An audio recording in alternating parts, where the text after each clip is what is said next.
네, 안녕하십니까. 추영기입니다. 네, 오늘은 이제 대학 수학에 대한 학습 가이드라인에 대해서 같이 한번 보는 시간을 갖도록 할 건데요.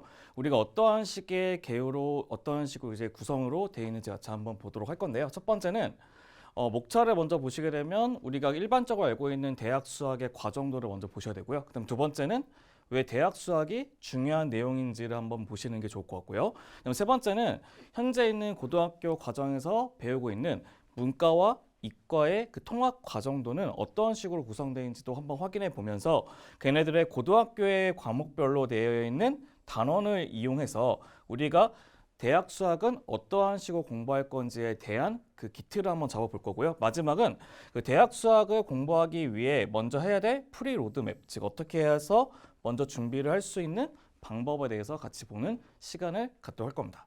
네, 맨 처음에 그러면 1번은 이제 대학 수학에 대한 과정도를 먼저 한번 확인을 해보고 싶은데요. 그럼 첫 번째는 어떤 것을 볼 수 있냐면 일반적으로 우리가 그 대학 수학이라고 하는 것은 이제 고등학교 수학에서 공부했던 것을 기반으로 우리가 걔네들을 이용해서 우리가 수학을 공부하게 될 것인데 우리 일반적으로 고등학교 수학이라고 하는 것은 예전 같았으면 이제 문과하고 이과라고 하는 개념이 나눠져 있겠지만 요즘 같은 경우에는 문과, 이과의 개념은 사실 구별되어 있지가 않아요. 어떤 것이 있냐면 이제 사회 중점 과정이거나 아니면 과학 중점 과정으로 구성되어 있는 게 현재 있는 고등학교 시스템이 될 것인데 그중에서 우리가 이제 사회 중점으로 되어 있는 과정이 바로 문과가 될 것이고 그다음에 과학 중점으로 되어 있는 것이 바로 이과가 된다는 것을 확인해 볼 수 있다는 것이죠. 그래서 우리는 크게 두 가지 문과와 이과로 구성되어 있는 고등수학 과정에서 우리가 대학 수학 과정도를 논할 수가 있다는 것이네요.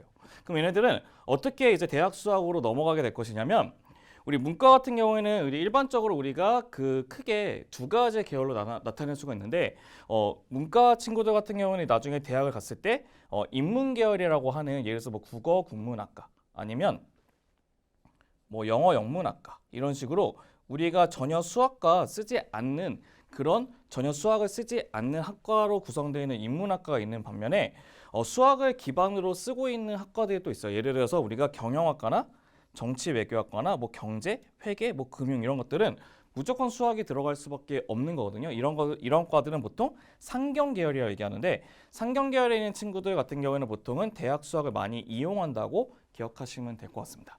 그다음에 우리가 두 번째는 이과 같은 경우에는 이과는 크게 두 가지로 구성이 되어 있는데 첫 번째는 우리가 일반적으로 얘기하는 순수 수학이라고 얘기하는 그 이과 대학 계열이 있어요. 순수 그 일반적인 자연과학 계열이 있는데 예를 들어서 우리가 물리가 있고 화학이 있고 수학이 있고 생물이 있고 지구환경 같은 이런 과들은 우리가 순수적으로 공부하는 과학 과목들이죠. 이런 것들은 우리가 수학을 좀 더 많이 다루는 비중이 높다고 생각하시면 된다는 거예요. 근데 우리가 일반적으로 이제 이과라고 하면 보편적으로 다 공대를 얘기하는데 공대 친구들 같은 경우에는 이제 수학을 안 쓰는 건 아니에요. 왜냐하면 모든 그 공대에 있는 과목들을 공부하기 위한 기본적인 베이스가 수학이 되긴 하는데 그 수학을 여기에 있는 이과대학에 있는 학생들처럼 딥하게 공부하는 것이 아니고 우리가 얘네들은 우리가 원하는 그 식들을 그 돌리기 위한 식들을 이제 그 알고리즘이나 그런 것을 풀기 위한 그 식들을 공부하면서 그걸 문제 풀기 위한 솔루션들만 아시면 되기 때문에 우리가 공대 같은 경우는 특히 좀 더 수학이 비중이 많이 높아지긴 합니다. 왜냐하면 순수 수학 같은 경우는 순수 수학이나 이제 순수 과학 같은 경우에는 어쨌든 걔네들에서 요구하고 있는 과목들이 존재는 하지만 공대 같은 경우는 기본적으로 우리가 알고 있는 뭐 미적분학, 뭐 공업수학 그런 것들을 확실하게 해둬야지만 문제를 풀 수 있기 때문에 공대 같은 친구들은 보통 수학의 비중들이 좀 높을 수밖에 없다는 것도 확인할 수 있겠죠. 그래서 우리는 이런 식으로 고등학교 수학의 문과하고 이과의 과정을 대학교 수학에서는 이렇게 인문계열, 상경계열로 나눠지고 그다음에 이과대학과 공과대학으로 나눠진다는 것도 같이 한번 확인해 볼 수 있다는 것입니다. 두 번째를 보시게 되면 그럼 왜 대학 수학이 중요한 이유가 어떤 것이냐면 네, 첫 번째는 이제 이과 수학이라고 하는 그 일반적인 그 대학 수학은 모든 이공계 과목에서 제일 먼저 배우는 기본 과목이 돼요. 일반적으로 어떤 학교는 대학 수학이라 얘기도 하고 어떤 학교는 미분적 분학을 얘기도 하는데 그런 그 대학 수학이라고 하는 것은 우리가 그 깊은 수학의 내용을 공부하기 위한 가장 기본적인 내용이기 때문에 그 내용을 공부하지 않고 더 상위 과정의 클래스를 공부하게 되면 당연히 막힐 수밖에 없거든요. 그래서 우리가 얘기하는 일반적인 모든 이공계 과목에 대한 기본 과정이라고 알 수 있을 거고, 그다음에 얘네들은 이제 어떤 것이냐, 우리가 이제 공업 수학이라고 하는 거하고 이제 선형대 수학이라고, 그다음 미분 방정식 등 같은 우리가 이제 활용적으로 쓰고 있는 그 응용 과목에 대한 선수 과목들이기 때문에 이 과목이 제대로 되어 있지 않는 상태에서 우리가 공부를 하시게 된다면 당연히 남들보다 시간이 좀 더 많이 걸리면서 조금 그 효율적으로 공부할 수가 없겠죠. 그렇기 때문에 우리는 대학 수학을 어느 정도 완성시킨 상태에서 우리가 활용적인 공부를 해주셔야지만 좀 더 효율적으로 공부가 될 수 있다는 것도 확인할 수 있다는 것입니다. 네, 그럼 우리가 이제 세 번째는 이제 문과와 이과 현재 있는 그 통합 과정도에 대해서 같이 한번 확인해 보도록 할 겁니다. 어떤 것이냐면 우리가 일반적으로 우리 현재는 이제 문과 중심 계열이라고 하는 아까 얘기했듯이 사회 중심 계열이 있고, 그다음에 이과 중심 계열이라고 하는 과학 중심 계열이 있는데, 일반적으로 얘기하는 문과 중심 계열의 학생들 같은 경우에는 이렇게 수학 1과 수학 2와 그다음에 이제 확률과 통계라고 하는 선택 과목을 보통 배우는 케이스가 좀 많아요. 그 수학 1과 수학 2는 공통이고요. 그다음에 확률과 통계가 약간 선택 과목에서 우리가 많이 선택하는 경우가 많고요. 그다음에 이과 중심 계열 같은 경우는 보통은 이제 수학 1, 수학 2에다가 확통과 이제 미적과 기하를 이 중에서 이제 선택을 한 가지를 한다는 것이겠죠. 그래서 우리는 수학 1과 수학 2가 이제 공통으로 되면서 확률과 통계냐 아니면 미적이냐 이제 기하라고 하는 것의 특징은 보편적으로 이제 통계학과 같이 이제 우리가 문과에도 있거나 아니면 이과에도 있을 수 있는 과 같은 케이스는 보통 이과에 있는 통계학과 같은 경우는 많은 이과 친구들이 확률과 통계를 공부하면서 이제 거기서 통계학과를 지원하겠죠. 그다음에 대부분의 모든 한 80% 이상의 학생들 다 미적분을 이제 지원합니다.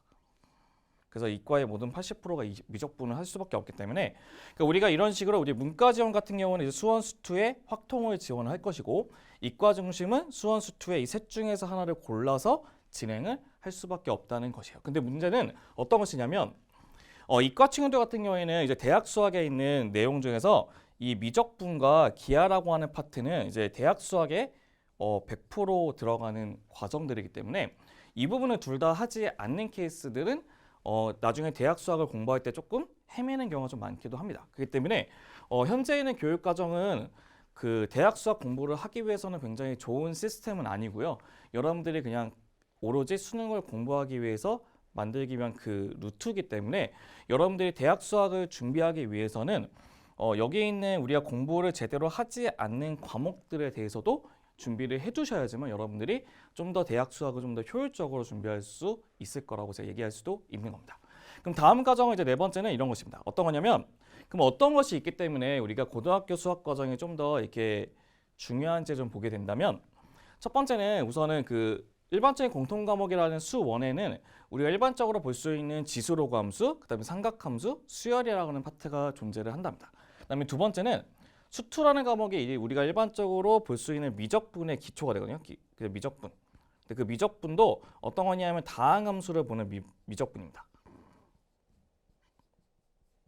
그렇기 때문에 수투를 공부하지 않고서는 미분적분학을 공부할 때는 정말 처음부터 이제 완전 노베이스로 공부하는 것과 똑같기 때문에 당연히 이해하는 게 좀 더 쉽지가 않아요. 그렇기 때문에 기본적인 수투의 내용은 여러분이 숙지하고 난 상태에서 대학 수학을 공부하는 것이 좋고요. 그럼 세 번째는 이제 미적분이라는 선택 과목은 얘네들은 이제 똑같은 미적분은 맞아요.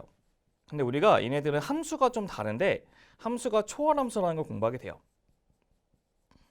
근데 초월함수라는 것의 의미는 바로 무엇이냐면, 다항함수라고 하는 것은 우리가 얘기하는 3차나 이제 4차 함수 같은 그 다항식으로 구성된 함수라고 얘기한다면, 초월함수라고 하는 거는 이제 삼각함수, 그다음에 지수 로그 함수, 이런 것들로 이제 우리가 여러 가지 그 복잡한 식에 있는 함수들로 구성된 것에 대한 미분적분을 하는 것이 이 미적분이기 때문에 이 미적분을 공부를 안 하고 우리가 대학 수학을 가게 되면 거기 있는 미적분에 있는 모든 공식들을 대학교 갈 때 처음으로 공부하기 때문에 굉장히 양이 엄청 많아져요. 그렇기 때문에 여러분들이 공부할 때 공식도 외울 게 너무 많고 문제를 풀어봐야 될 것도 너무 많기 때문에 일반적으로 이제 얘네들을 어느 정도 준비를 하고 간 친구들에 비해서 2배가 아니고 3배, 4배 이상으로 시간을 많이 소요할 수가 있기 때문에 그만큼 이제 다른 과목에 대한 학점을 관리할 수 있는 시간이 부족할 수밖에 없겠죠. 그렇기 때문에 우리는 이 미적분에 대한 내용도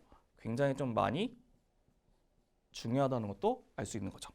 그다음 이제 확통이라고 하는 것은 이제 그 순혈조합과 확률과 통계라고 구성되는데 얘네들은 사실 우리 대학 수학에는 많이 나오진 않긴 하지만 그 이과 계열이나 아니면 이제 상경계 친구들 같은 경우는 이제 통계학이라고 있어요. 통계학.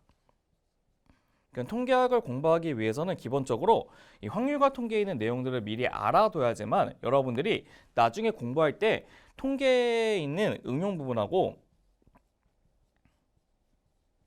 그다음에 나중에 검정 추정이라는 내용이 있어요. 검정과 추정. 그러니까 이 부분만 우리가 새롭게 공부하면 되기 때문에 좀 더 약간 여유롭게 이제 학점을 관리할 수 있겠죠. 그다음에 마지막 파트는 이제 기하라는 파트가 있는데 이 기하가 약간 조금 문제가 좀 돼요. 뭐가 되냐면 이 기하라는 파트를 대부분 지금 현재 있는 고등학교 친구들 같은 경우에는 이제 상대평가 아니고 절대평가로 진행이 돼요. 그러니까 절대평가이기 때문에 그 내신 성적에 많이 들어가지가 않아요. 그렇기 때문에 얘네들은 보편적으로 학교에서 굉장히 시험을 쉽게 내든지 아니면 완전 찍어주고 거기서 문제 낼 거니까 공부해라 그런 식으로 얘기하기도 하거든요. 근데 문제는 무엇이냐? 여기 있는 기하 파트가 이제 어떻게 되냐? 우리가 기하 파트는 이제 대학 수학에 이제 볼륨 2를 보시면 볼륨 2가 바로 뭐냐면 다변수 미적분이에요. 다변수 미적분이 있거든요. 다변수 미적분.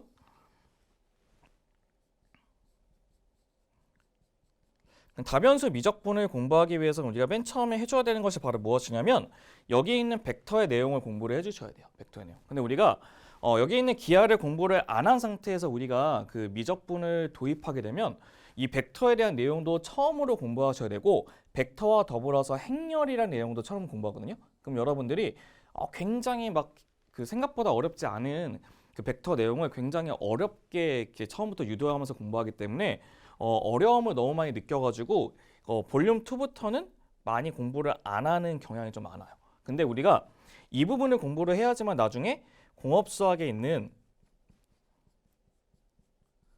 미분 방정식을 좀 더 유연하게 풀 수가 있거든요. 그렇기 때문에 이 부분은 100% 우리가 숙지를 한 상태에서 대학 수학을 공부해 보시는 게 좋을 것 같아요. 그래서 우리는 참고로 고등학교의 현재 있는 시스템에서는 이과 친구도 아까 얘기했듯이 수원, 수투, 미적만 보통 한다고 했고 문과는 수원, 수투에 확통만 한다고 얘기했었죠. 그래서 우리가 기하는 현재는 많이 다루지 않고 있긴 하지만 여러분들이 굉장히 중요한 과목이라는 것도 같이 한번 집어주는 것도 좋을 것 같아서 이렇게 얘기해 드리는 거예요. 그래서 우리는 기하 과목도 여러분들이 굉장히 중요한 내용이니까 절대 무시한 상태에서 대학교를 가면 안 된다는 뜻이에요.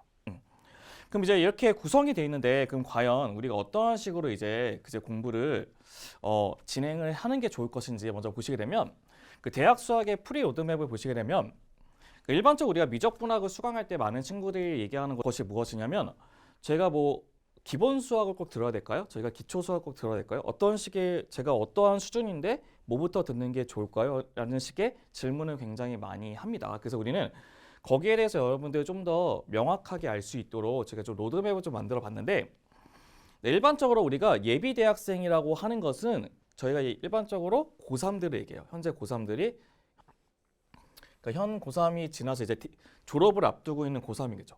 고3. 그럼 일반적으로 이 친구들 같은 경우에는 가장 고등학교 수학을 가장 많이 알고 있는 친구들이에요. 왜냐하면 수능을 봤던 세대이기 때문에 수능 공부를 했기 때문에 걔네들에 관한 그 아웃라인들이 굉장히 잡혀 있는 세대이기 때문에 일반적으로 예비 대학생이라는 케이스면 보편적으로는 그냥 기본 수강에서 여러분들이 필요한 과목들 위주로 듣고 미적분학을 수강하시는 게 좋아요. 기본적으로. 근데 예를 들어서 예비 대학생이 아니고 예를 들어서 우리가 뭐 복학생이거나 아니면 보편적으로 그런 분들도 계시거든요. 이제 직장인들 중에서 미적분학이 필요해서 들으시는 직장인들이거나 아니면 이제 편입생 이런 친구들 같은 경우는 보편 이제 수학을 안 하다가 갑자기 하는 케이스잖아요. 그래서 이런 친구들은 보편적으로 딱 문제를 봤을 때 첫 번째 방정식 함수를 딱 봤을 때 이게 좀 더 익숙하게 문제를 풀릴 수 있으면 굳이 기초까지 갈 필요 없이 기본 수학을 수강한 다음에 미분 적분학으로 수강해도 상관이 없습니다. 근데 방정식과 함수 잘 모르겠어. 그러면 우리가 어디까지 좀 보셔야 되냐면 곱셈 공식하고 인수분해 얘네들의 공식을 전개하고 분해할 수 있는 걸 할 수 있냐. 걔네들 할 수 있다면 그래도 이 정도쯤이면 이제 기본 수학을 수강해도 가도 조금 힘들겠지만 그래도 약간 따라갈 수 있을 정도가 됩니다. 근데 이것조차가 안 된다는 거는 아예 수에 대한 감이 없는 거기 때문에 이런 분들 같은 경우는 우리가 기초 수학이라는 것을 먼저 공부를 해서 가장 중학교 과정에 있는 내용부터 공부를 해보시고 기초 수학은 중학교 과정의 내용이거든요. 그러니까 중학교 과정에 있는 내용 공부해 보시고 기본 수학이라는 것을 위해서 우리가 고등학교 과정, 고교 과정의 내용들을 쭉 정리해 보신 다음에 미분적 분학을 들어보시는 게 훨씬 더 이득적이라고 생각이 되는 거죠.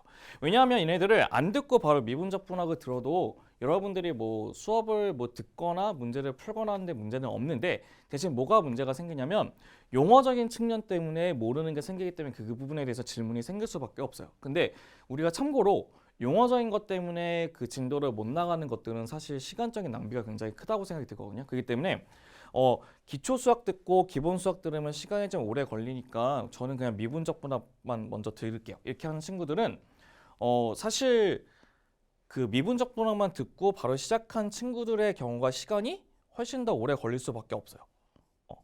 왜냐하면 이미 기본적인 틀이 완성되어 있지 않은 상태에서 시작이 된 거기 때문에 당연히 문제를 풀 때마다 하나하나 맞힐 때마다 하나하나 찾아볼 수밖에 없거든요.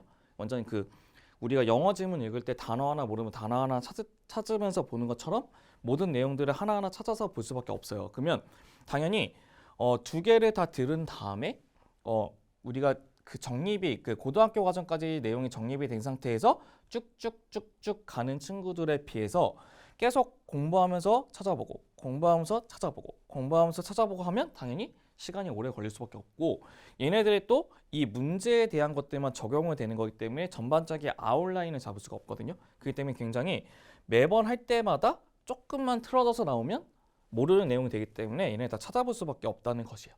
그렇기 때문에 여러분들이 꼭 아무리 조금 시간 낭비 같고 아무리 가도 조금 이건 아닌 것 같다 생각이 들어도 여러분들이 여기 있는 내용 자체 일명 곱셈공식과 인수분해 자체도 기억이 안 난다. 그러면 정말 거짓말 안 치고 기초수학부터 시작해서 쭉 잡아주시는 게 좋아요. 안 그러면 굉장히 미분적 분학 공부할 때 문제 하나하나 풀거나 아니면 내용을 하나하나 풀 때마다 도대체 저게 왜 되지? 저건 왜 그런지 모르겠어. 근데 왜 저게 확 넘어가는 거지? 그런 식의 계속 질문이 생길 수밖에 없거든요. 그럼 그 질문이 해결이 안 되면 그 다음 과정 넘어갈 수 없기 때문에 여러분의 그 공부적인 효율을 떨어뜨릴 수밖에 없고 그러다 보면 공부를 하고자 하는 의욕이 떨어질 수밖에 없거든요. 그렇기 때문에 여러분들이 웬만하면 그 대학 수학을 공부하기 위한 이런 로드맵들을 좀 기억하시면서 여러분들이 어디부터 수강할지 결정을 해주시면 당연히 조금 더 효율적이면서 확실한 공부 방법이 될 수 있다고 생각이 됩니다. 네, 오늘 여기까지가 우리 어떤 것이냐면 우리 대학 수학에 대한 일반적인 그 학습 가이드라인 같이 봤고요.